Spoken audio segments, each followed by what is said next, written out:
Ralph Waldo Emerson was an American transcendentalist poet, philosopher, and essayist during the 19th century. One of his best known essays is Self Reliance.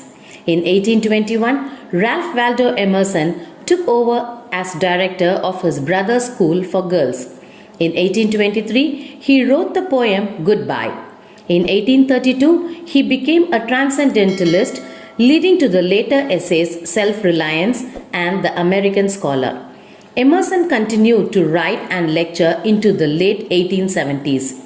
Ralph Waldo Emerson was born on May 25, 1803, in Boston.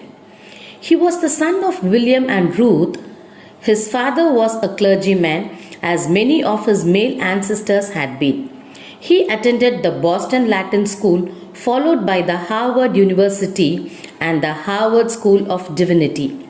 He was licensed as a minister in 1826 and ordained to the Unitarian Church in 1829. Emerson married Ellen Tucker in 1829. When she died of tuberculosis in 1831, he was grief-stricken. Her death, added to his own recent crisis of faith, caused him to resign from the clergy.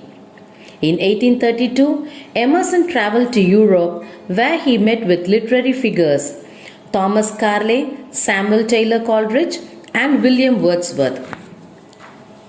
When he returned home in 1833, he began to lecture on topics of spiritual experience and ethical living. In the 1830s, Emerson gave lectures that he afterward published in essay form. These essays, particularly Nature, embodied his newly developed philosophy.